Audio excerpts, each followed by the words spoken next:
안녕하세요. 박용무 목사입니다. 우리 대강교회는 이번 4월 23일에 중직자 선거를 앞두고 있습니다. 이에 투표해야 하는 성도님들을 돕기 위해서 안내 영상을 찍어 보았습니다. 이번 안내 영상은 시리즈 영상이고요. 교회에는 어떤 정치제도가 있는지, 또 직분에는 어떤 것이 있고 어떤 역할을 해야 하는지, 또 어떻게 투표하는 것이 성경적인 투표가 될 수 있는지에 대해서 안내해 드리려고 합니다. 아무쪼록 이번 영상들을 참고하시고 또 기도하시면서 새롭게 세워지는 중직자들이 잘 세워질 수 있도록 여러분 도와주시기를 부탁합니다. 오늘은 첫 번째 영상으로요. 우리 대광교회는 어떤 정치 제도를 가지고 있는지를 안내하겠습니다. 대광교회는 개신교 중에서도 장로교에 속하죠. 그래서 장로교 정치 제도를 채택하고 있습니다.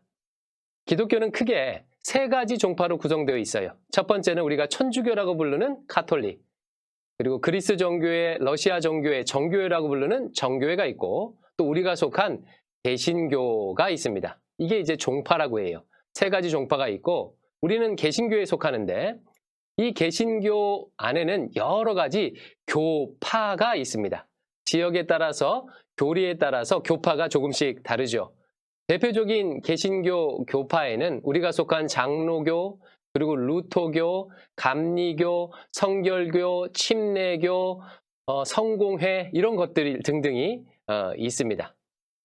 우리는 그중에서 장로교에 속하게 되는데, 조금 전에 말씀드렸다시피 종파에 따라서, 교파에 따라서 정치 제도가 조금씩 다르게 돼요. 근데 이 많은 것들을 다 살펴볼 수는 없고 크게 세 가지 정도로 구분해서 설명을 드릴게요. 크게 구분하면요, 중앙 집권적인 정치 제도를 채택하는 종파와 교파가 있고, 또 회중 중심적인 정치 제도를 택하는 종파와 교파가 있고, 그 가운데 우리 장로 교파의 정치 제도가 있습니다. 중앙 집권적인 정치 제도를 택하는 대표적인 종파와 교파가 로마 카톨릭입니다. 로마 카톨릭 교회의 정치 제도를 교황 정치라고 하는데, 교황이 정점이 돼서 교황이 전 세계 교회를, 로마 교회에 속해 있는 전 세계 교회를 치리하고 다스리는 거예요. 따라서 개개 성당이나 개개 신부가 어떤 것들을 결정할 수 없고 반드시 위에 허락을 받아야 됩니다. 피라미드식으로 되어 있어요. 또 중앙 집권적인 정치 제도의 또 다른 대표적인 예가 감리교입니다. 감리교 같은 경우는 로마 교황까지는 아니지만, 로마 교황은 한 명 있잖아요. 감리교는 여러 명의 감독들을 세워서 이 감독들을 통해서 감리교에 속한 교회들을 치리하고 다스리는 정치 제도를 택하고 있습니다. 그래서 감리교 같은 경우도 피라미드식으로 되어 있는 것이죠. 그래서 감리교회도 개 교회가 모든 것을 결정하는 게 아니라 감독의 허락을 받아야 하겠지요. 이와 정반대되는 정치 제도가 회중 정치입니다. 회중 정치는 그 말 그대로 교회를 구성하는 회중들이 교회의 행정이나 치리나 조직들을 결정하는 그런 정치 제도입니다. 대표적으로 침례교가 여기에 해당된다고 할 수가 있습니다. 그래서 침례교는요, 개 교회가 행정하기 때문에 다른 상회의 다스림을 받지 않는 거예요. 자기 나름대로 조직을 구성하고 자기 나름대로 대표를 뽑고 자기 나름대로 행정 조직을 구성할 수 있죠. 반면에 장로교는요, 회중들이, 성도들이 장로를 뽑아서 그 장로로 구성된 당회를 형성해서 이 당회가 교회를 치리하고 행정하도록 하는 정치 제도가 장로교의 정치 제도입니다. 회중들이 교회의 대표자, 장로를 뽑는다는 측면에서, 회중들이 뽑는다는 측면에서 회중 정치적인 요소가 강하게 나타나죠. 하지만 이 장로교는요, 상회가 있습니다. 노회와 총회가 있어요. 교회들의 연합체인 노회가 있고 노회의 연합체인 총회가 있어요. 그래서 이 삼심제로 되어 있기 때문에 상회에 또 치리를 받기 때문에 완전히 회중 정치라고도는 할 수가 없겠지요. 그래서 장로교는 회중들이 장로를 뽑아서 당회를 구성해서 당회를 통해서 교회를 치리하는데, 다만 상회인 노회와 총회의 또 다스림을 받는 이런 정치 제도를 택하고 있다, 이렇게 생각하면 되겠습니다. 두 번째로 교회에 어떤 직분이 있는지 알아보도록 하겠습니다. 신약 성경에 읽어보면 여러 가지 직분이 등장하는데요. 그중에서 제일 중요한 것이 교회 조직과 관련해서 제일 중요한 것이 감독과 장로와 집사입니다. 이 밖에도 여러 직분을 나타내는 다른 단어들이 있습니다. 사도, 목사, 교사, 전도자 이런 단어들이 등장을 하는데요. 교회는 전통적으로 감독, 장로, 집사를 중요한 직분으로 여겨요. 왜 그러냐면 먼저 사도라는 것은 예수님 당시에만 존재하는 직분입니다. 예수님으로부터 직접 가르침을 받고 성경을 썼던 분들이 사도들이죠. 그때만 존재했던 직분이에요. 지금은 사도가 없습니다. 그래서 사라진 직분이고요. 목사와 교사, 전도자 이 역할은 장로가 하는 것으로 해석을 해요. 장로가 하는 것으로. 따라서 교회 직분과 관련돼서는 감독, 장로, 집사 이 세 가지가 중요합니다. 그런데 교파에 따라서요. 이 세 가지를 적용하는 것이 좀 달라요. 감리교 같은 경우는요. 감독, 장로, 집사로 나누어서 직분을 자를 세우게 됩니다. 그래서 감독을 세워서 전체 교회를 관장하게 하고 또 개교회에서는 장로와 집사를 세워서 교회를 관장하게 합니다. 반면에 우리 장로교는요. 이 감독과 장로를 같은 것으로 생각을 해요. 그래서 크게 장로교의 직분은 장로와 집사 이 두 가지만 해당되는 겁니다. 그러면 왜 감독과 장로를 같은 직분으로 보느냐? 그 이유는 디도서 1장 5절과 7절에 근거를 두고 있습니다. 디도서 1장 5절에 보면 사도 바울이 디도에게 이렇게 말해요. 내가 너를 그레데에 남겨둔 이유는 남은 일을 정리하고 내가 명한 대로 각 성에 장로들을 세우게 하려 함이니. 사도 바울이 디도에게 너를 남겨둔 이유는 장로를 세우기 위해서다라고 말해요. 그리고 7절에서 이 장로의 자격에 대해서 말하는데 7절은요. 이렇게 시작을 해요. 감독은 하나님의 청지기로서 책망할 것이 없고 조금 전에 장로를 세우겠다고 하면서 7절에서는 그 자격으로 감독은이라고 하고 있는 거예요. 즉 사도 바울이 장로와 감독을 같은 직분으로 본 것이죠. 이것을 근거로 장로와 감독을 같은 직분으로 해석하고 적용합니다. 그래서 장로교의 직분은 크게 두 가지인 거예요. 장로와 집사. 여기서 집사라는 것은 안수 집사를 의미하는 거겠죠. 그런데 이 장로를요, 장로교는 두 가지로 또 나눕니다. 다스리는 장로인 장로, 그리고 다스릴 뿐만 아니라 말씀을 가르치고 전파하는 목사 장로, 이렇게 장로를 두 가지로 나눕니다. 이렇게 두 가지로 나누는 이유는요. 디모데전서 5장 17절에 근거해요. 제가 한번 읽어드리겠습니다. 잘 다스리는 장로들은 배나 존경할 자로 알되 말씀과 가르침에 수고하는 이들에게는 더욱 그리할지어다. 사도 바울이요. 디모데에게 잘 다스리는 장로들을 존경해라. 근데 그 장로들 중에서도 말씀과 가르침에 수고하는 이들에 대해서는 더욱 그리하라 라고 하면서 장로들을 존경할 것을 얘기하면서 또 그 가운데서도 말씀을 가르치고 또 전하는 말씀과 가르침에 수고하는 자들을 따로 구분하고 있어요. 이 구분에 따라서 장로를 다스리는 일만 하는 장로, 또 다스릴 뿐만 아니라 말씀을 가르치는 장로 해서 두 가지로 나누고요. 이 말씀을 가르치는 장로를 목사라고 호칭합니다. 그래서 우리 장로교의 장로는 크게 두 종류의 장로가 있는 거예요. 저와 같은 목사 장로가 있고 또 우리가 일반적으로 장로님 부르는 장로가 있게 되는 것이지요. 자, 정리하면 몇 가지예요? 크게 장로교는 두 가지. 장로 집사인데 이 장로는 목사 장로와 일반 장로로 나뉜다. 이렇게 볼 수가 있습니다. 그런데 실제 교회의 직분에 보면 이 장로와 안수 집사 외에도 권사라는 직분이 있죠. 이 권사라는 직분은 어떻게 생겨난 것일까요? 권사라는 직분은요. 성경에 명시되어 있지는 않습니다. 역사 가운데 생겨난 직분이에요. 권사가 처음 생겨난 것은 감리교에서입니다. 감리교는 영국에서 시작됐는데 영국은 원래 성공회가 주류를 이루고 있었어요. 하지만 이 성공회 형식주의의 반발을 일으켜서 개인의 경건과 영적인 뜨거움을 강조하는 이 감리교, 요한 웨슬레가 창설했죠. 감리교를 창설되었습니다.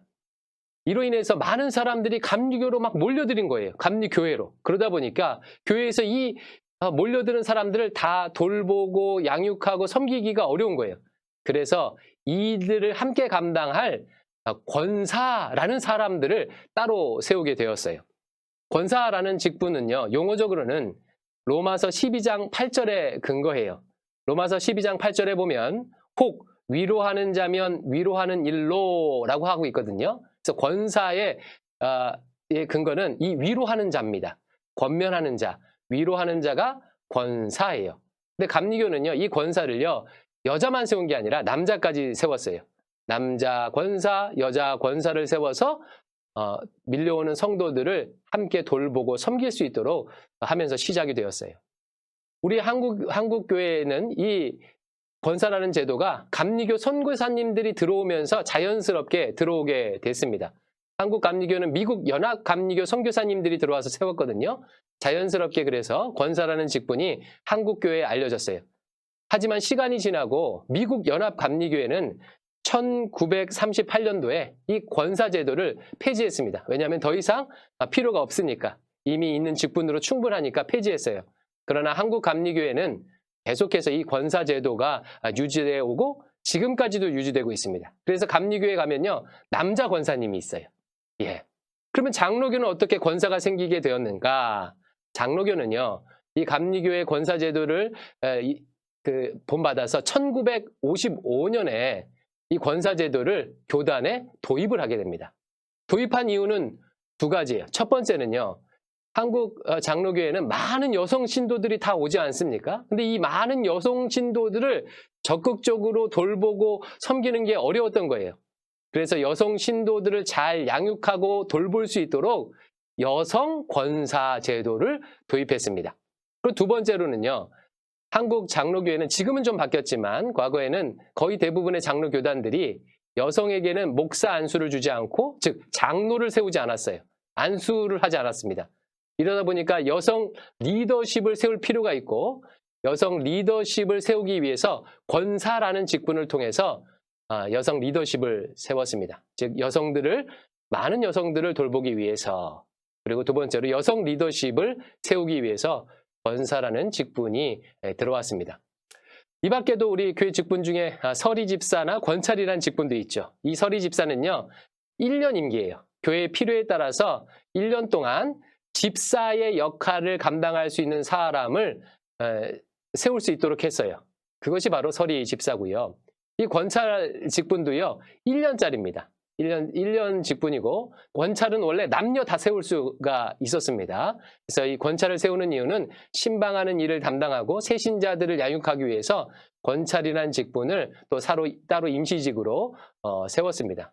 우리 대강교회는 여전히 서리 집사나 권찰 직분도 같이 존재하게 되지요. 이번에 중직자 선거는요, 장로, 그리고 장로 중에서도 목사 장로는 아니고 칠위 장로, 그리고 안수 집사, 권사를 뽑게 됩니다.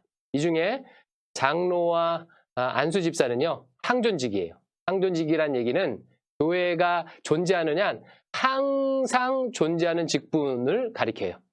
그리고 권사라는 직분은 임시 직원이면서 그 교회의 필요에 따라서 세운 직분이 되겠습니다. 이것이 교회 법이에요. 어떤 분들은 이런 얘기를 들으면서 여성들에게 조금 차별이 있지 않는가 그런 생각이 들죠. 앞으로 교회가 바뀌어야 할 부분이죠. 이것은 여성 목사를 안수하거나 여성 장로를 세울 수 있게 된다면 아마 변화될 수 있을 것입니다. 이와 같은 직분이 있다는 것을 여러분 또 기억하시기 바랍니다. 세 번째, 교회 직분자란 무엇인가 안내해 드리겠습니다. 하나님 앞에서 행하는 모든 일이 다 하나님 나라를 위한 일일 수가 있습니다. 그 중에서도 교회 직분자는요, 조직교회를 집중해서 섬기도록 세워진 사람을 의미합니다. 크게 직분자는 성경에 근거하면 두 가지를 하는 사람인데, 첫 번째는 교회를, 주님의 몸된 교회를 세우는 사람입니다. 에베소서 4장 11절 12절은 이렇게 말하고 있어요. 그가 어떤 사람은 사도로, 어떤 사람은 선지자로, 어떤 사람은 복음 전하는 자로, 어떤 사람은 목사와 교사로 삼으셨으니 이는 성도를 온전하게 하여 봉사일을 하게 하며 그리스도의 몸을 세우려 하심이라. 주님께서 여러 직분자를 세우셨는데 그 이유는 그리스도의 몸을 세우려고, 즉 교회를 세우려고 직분자를 세우셨대요. 바로 교회를 세우는 일을 하는 사람이 직분자입니다. 두 번째로는요, 직분자에 관계된 성경 구절을 보면 일과 관련돼서 기록하고 있어요. 즉 일을 하도록 세운 사람입니다. 예를 들어서 디모데전서 3장 1절에 보면 이렇게 말합니다. 미쁘다 이 말이여 곧 사람이 감독의 직분을 얻으려 함은 선한 이 일을 사모하는 것이라 함이로다. 감독의 직분, 장로의 직분과 선한 이 일을 연결시키고 있죠. 직분자는요, 이 일을 하는 사람입니다. 즉 그냥 타이틀이 아닌 거예요. 흔히들 착각하는 것 중에 하나가 우리가 안수를 받을 때 그 사람에게 안수한다고 생각해요. 하지만 성경의 개념은 그렇지 않습니다. 그 일을 하는 사람에게 안수하는 것입니다. 다른 말로 하면 그 일을 하고 있을 때 목사고, 그 일을 하고 있을 때 장로고, 그 일을 하고 있을 때 집사고 권사라는 뜻입니다. 즉 그 일을 하고 있지 않으면 더 이상 그 직분자가 아닌 거죠. 그러나 우리 한국은 호칭 문화를 사용하기 때문에 한번 목사면 계속 목사님, 한번 장로님이면 장로님이라고 부르고 그런 문화가 있습니다. 하지만 성경의 개념은요, 이 일을 하고 있기 때문에 직분을 부여한다는 거 여러분 기억하시기 바랍니다. 자, 직분자는 어떤 사람이라고요? 두 가지. 교회를, 조직교회를 세우도록, 주님의 몸된 교회를 세우도록 세운 사람이다. 두 번째로는요, 일을 하도록 세운 사람이다. 타이틀이 아니라 일을 하도록 세우는 사람이다 라는 것을 기억하시기 바랍니다. 그러므로 이 직분에는요, 역할의 차이만 있을 뿐이지 신분의 차이가 있는 것이 아닙니다. 이것도 직분자와 관련해 아주 중요한 개념인데요. 고린도전서 12장 5절은 이렇게 말해요. 직분은 여러 가지나 주는 같으며. 자, 같은 주님 안에서 여러 가지 직분이 있다는 거예요. 즉 같은 주님 안에서 모든 직분은 동등하다는 것입니다. 즉 직분의 차이가 있다고 인격의 차이가 있다는 것이 아니라는 뜻입니다. 하지만 그렇다고 해서요, 우리 직분자들을 함부로 대하거나 그렇게 하면 안 되겠죠. 성경은 동시에 또 무엇을 가르치냐면 직분자를 존경하고 존중하라고 또한 가르치고 있습니다. 디모데전서 5장 17절 말씀은 잘 다스리는 장로들은 배나 존경할 자로 알되 라고 말하고 있어요. 즉 직분을 감당한 사람들을 향해 우리 신도들이 보여야 할 마땅한 태도는 존중하고 존경하고 따르는 것입니다. 즉 동등하지만 또 한편으로는 그 직분을 감당하는 자를 존중하라고 이야기하고 있습니다. 이와 같은 것이 바로 직분자의 역할이자 또 직분의 의미입니다. 자, 네 번째, 그러면 각 직분자의 구체적인 역할은 무엇인지 설명드리겠습니다. 총 4가지 직분에 대해 설명드릴게요. 목사장로, 치리장로, 안수집사, 그리고 권사입니다. 내용이 방대하기 때문에요. 성경과 또 교단 헌법에 근거해서 압축적으로 설명을 좀 드릴게요. 자, 먼저 저와 같은 목사장로의 경우는 가장 중요한 일이 하나님의 말씀인 성경을 잘 가르치고 강론하는 것입니다. 다른 말로 하면 강도라고 하는 거죠. 하나님의 말씀을 깊이 연구해서 잘 가르치는 것. 그리고 두 번째 중요한 역할이 또 있는데 성례전을 집례하는 거예요. 성례전이라고 하면 세례와 성찬을 의미하죠. 이것을 잘 베푸는 것이 목사 장로의 여러 역할 중에 가장 중요한 역할입니다. 자, 두 번째로 치리 장로의 역할입니다. 치리 장로님은 말 그대로 치리하는 역할을 하는 거예요.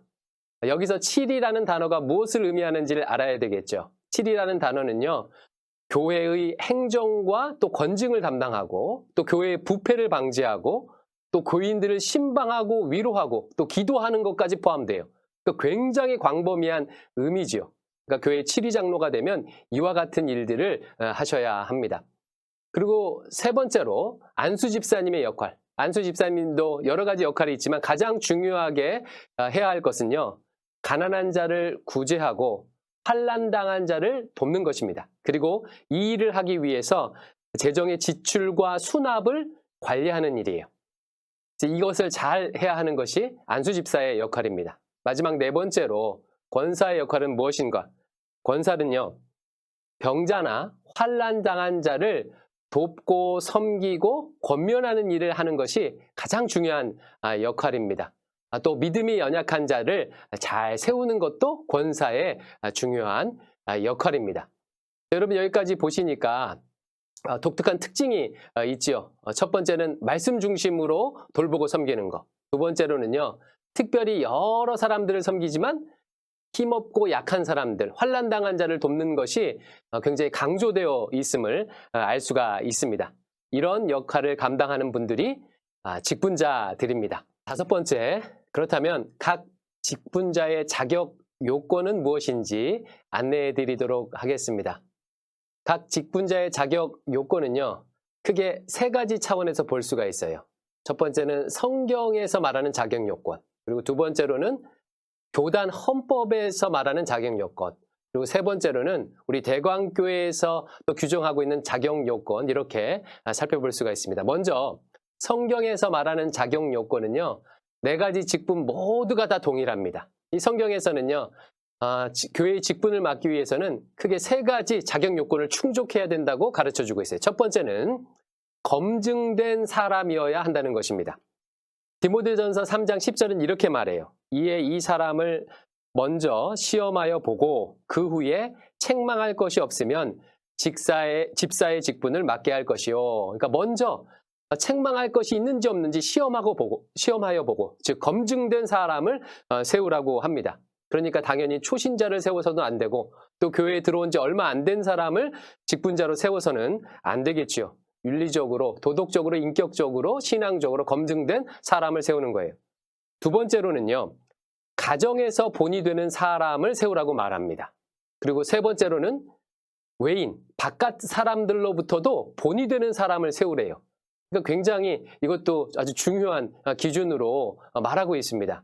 가정에서도, 그리고 세상 사람들에게도 본이 되는 사람, 그러니까 윤리적으로, 인격적으로, 도덕적으로 훌륭한 사람을 세우라고 말하고 있는 거죠. 자, 두 번째로요, 교단 헌법이 말하는 자격 기준은 무엇인가? 자, 조금 전에 말한 성경의 기준을 기본적으로 베이스로 깔고 교단 헌법은요, 이렇게 규정하고 있습니다. 먼저 장로는요, 무흠인 남교인으로서 나이가 35살 이상 되고 또 입교한 지 5년 경과된 사람이 후보의 자격이 있는 거예요. 자, 두 번째로 안수 집사님의 경우는요, 무흠인 남교인으로서 본이 되는 자를 세우라고 합니다. 그러니까 나이 규정은 따로 없습니다. 권사는요, 본이 되는 여교인으로서 나이가 45세 이상 된 사람이라고 나이 규정이 이렇게 있습니다. 자, 이와 같은 기준을 가지고 세우라고 교단 헌법은 규정하고 있어요.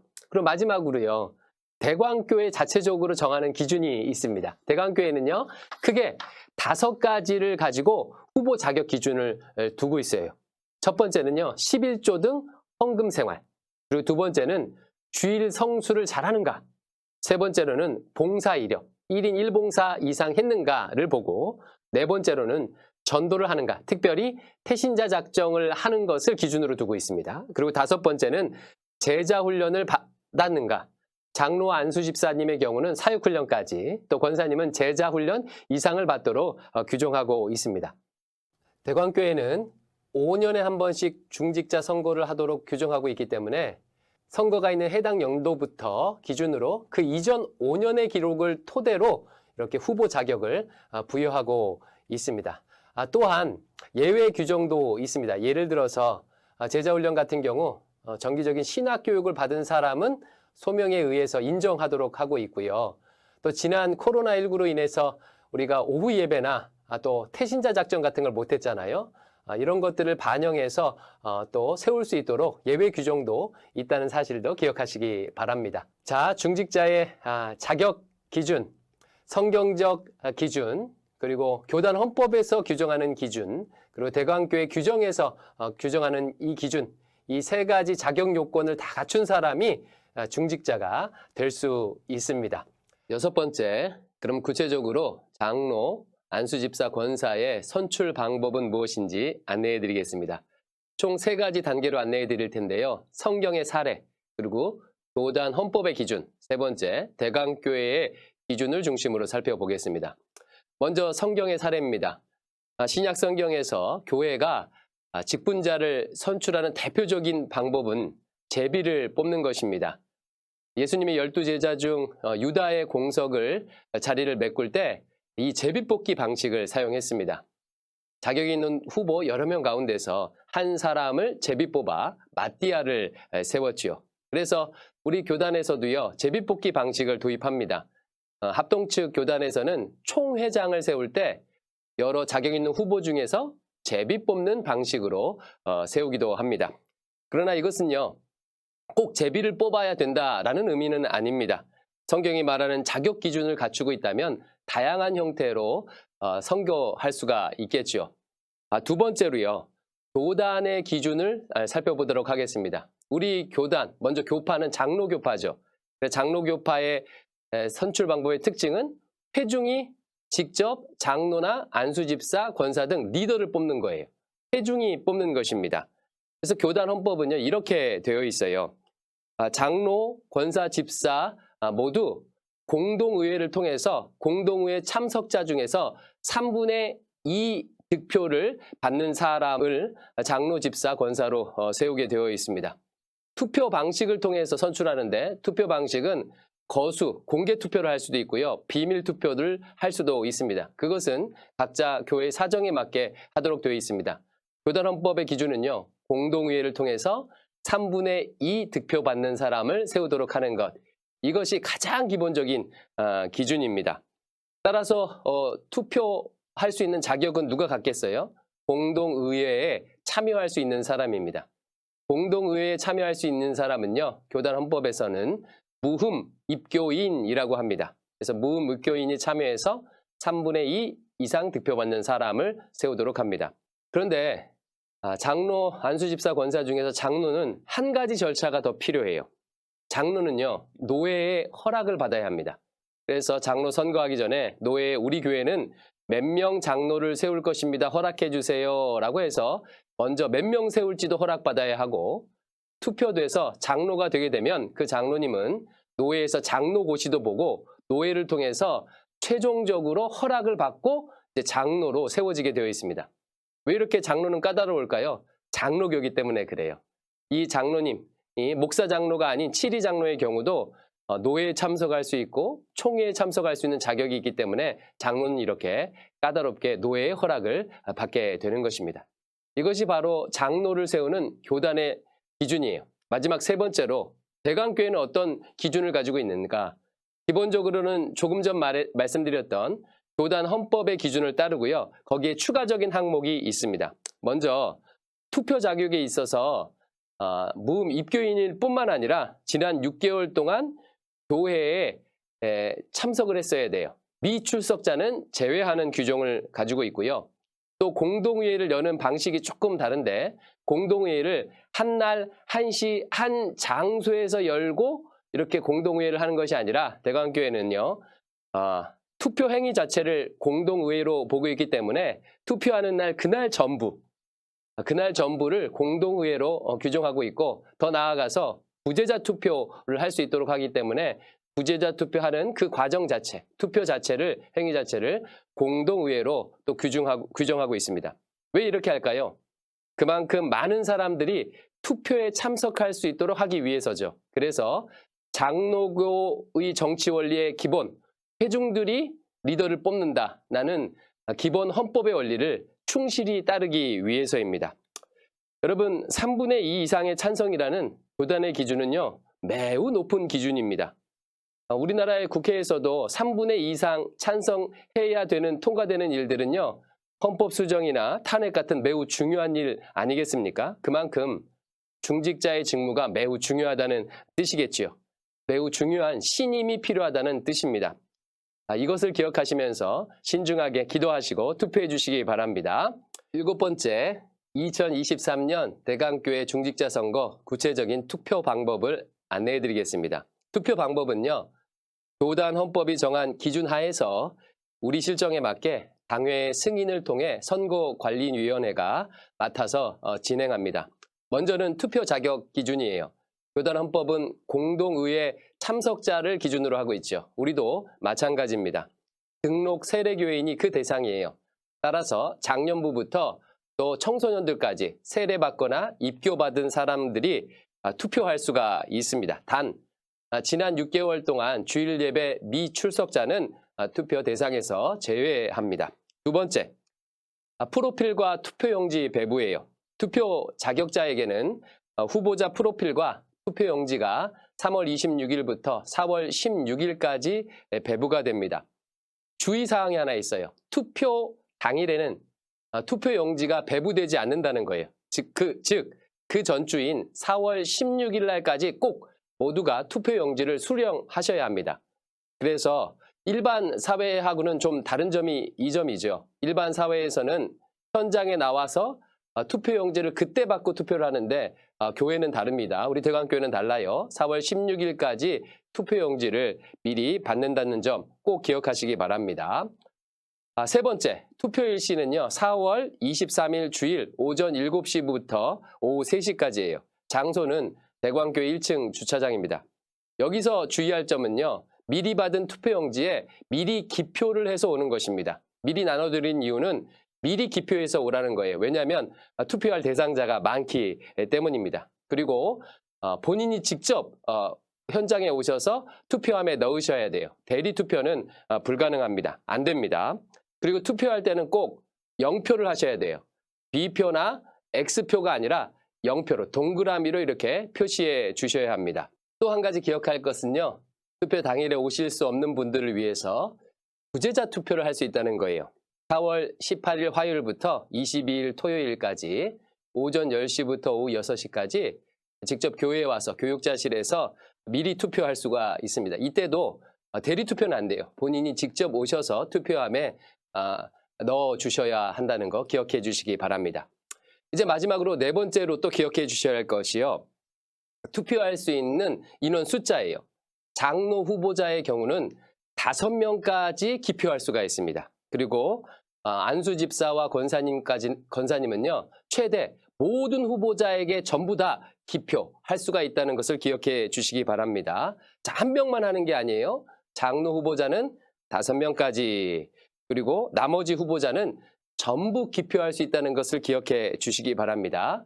따라서 장로 후보자의 경우는 6표 하면은요. 그 표는 무효표가 됩니다. 자, 이처럼 구체적인 투표 방법을 안내해 드렸는데요. 4가지만 기억하셨으면 좋겠어요. 먼저 첫 번째, 투표용지를 미리 받아서 미리 기표해 온다. 두 번째, 기표할 때는 0표로 동그라미로 표시해 온다. 세 번째, 부재자 투표가 가능하다. 네 번째, 장로는 최대 5명, 안수집사 권사는 최대 전부에게 0표할 수 있다. 이걸 기억하시고 투표에 임해 주시기 바랍니다. 8번째, 이제 마지막으로 그러면 누구에게 투표를 해야 하는지 안내해 드리겠습니다. 앞선 영상에서 설명드렸다시피 장로교 합동교단의 경우는 중직자가 되기 위해서 공동의회 참석자의 3분의 2 이상 득표를 얻어야 합니다. 그런데 이 숫자가 만만치 않아요. 특별히 교회의 규모가 큰 경우에는 3분의 2 이상 득표하기가 정말 어렵습니다. 왜 그렇겠습니까? 후보자들을 성도들이 모르는 경우가 많기 때문이에요. 교회의 봉사 가운데는 다양한 봉사가 있지요. 사람들에게 많이 드러나고 알려지는 봉사도 있고 사람들이 모르는 곳에서 하는 봉사도 있습니다. 그러다 보니까 사람들이 잘 모르는 곳에서 봉사하는 분들은 상대적으로 불리할 수밖에 없겠지요. 뿐만 아니라 중고등부나 청년부의 경우 장년 후보자를요 거의 모르는 경우가 많이 있습니다. 교회 학교는 장년부와 함께 활동하는 것이 어렵기 때문에 이 교회 학교의 학생들의 경우 부모가 알려주지 않는 이상 후보자를 잘 알 수가 없습니다. 그러므로 프로필만으로는 그의 인격이나 신앙의 유무를 파악하는 것이 어렵다는 게 현실이에요. 때문에 규모가 있는 교회의 경우 중직자로 선출되는 게 매우 어렵고 따라서 교회의 필요와 상황에 맞는 적절한 투표 방법이 필요합니다. 이것을 좀 안내해 드리도록 하겠습니다.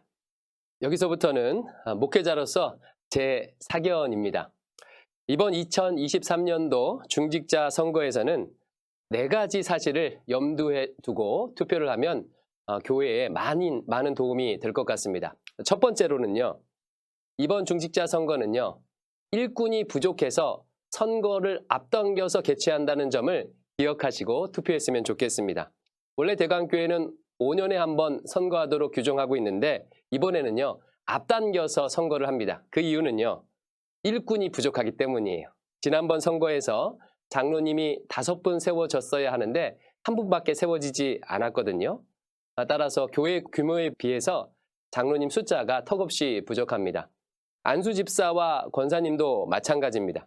따라서 대강교회가 일꾼이 많이 필요해서 선거를 한다는 점을 기억하시고 투표해 주시기 바랍니다. 두 번째, 중직자 선거는 일할 일꾼을 세우는 선거임을 기억하시면서 투표해 주시기 바랍니다. 중직자 선거는요, 그동안 일을 잘한 사람에게 상을 주기 위해서 타이틀을 부여하는 선거가 아니에요. 또한 내가 잘하는 사람, 내가 좋아하는 사람에게 투표하는 인기 투표도 아닙니다. 중직자 선거는요, 앞으로 장래에 일할 일꾼을 세울 열심히 일할 일꾼을 세우는 그런 선거입니다. 디모데전서 5장 18절 말씀에 보면요, 일하는 자의 소의 입에 망을 씌우지 말라고 했습니다. 이 말씀에 따라서요, 일하고자 하는 헌신자들에게 일할 수 있도록 세워주고 기회를 주는 것이 중요함을 기억하시면서 투표해 주시기 바랍니다.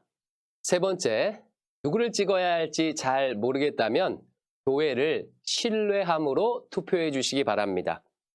우리 대강교회 규모와 교회 봉사의 특성상 후보자 중에 모르는 사람이 꽤 있을 수가 있습니다. 이 경우 아는 사람만 찍어서는 교회 일꾼을 세우기가 어렵겠지요. 잘 모르겠다면 이 사람이 후보자가 되었다면 그럴 만한 이유가 있겠구나, 교회가 마땅한 사람을 후보자로 세웠겠구나 라고 생각하시면서 교회를 신뢰함으로 투표해 주시기 바랍니다. 저 또한 만약 투표를 통해서 후보자들이 중직자가 된다면 최선을 다해서 그분들이 일할 수 있도록 도와드리려고 계획하고 있습니다. 따라서 잘 모르겠다면 후보자가 됐다는 것 자체가 교회의 검증을 받았구나 라고 교회를 신뢰함으로 투표하시면 되겠습니다. 그래서 이런 방법도 좋은 방법일 것 같아요. 일단 교회를 신뢰함으로 모두가 다 자격이 있구나 생각하시면서, 하지만 이 사람은 내가 이런 비밀을 알고 있어, 이 사람은 안 돼 라는 사람만 제외하는 방식으로 투표하는 것도 좋은 방법이 될 것입니다. 자, 이제 중직자 선거에 관련된 영상을 마무리하도록 하겠습니다. 여러분, 사람을 세우는 것은 하나님이 세우십니다. 우리는 통로일 뿐입니다.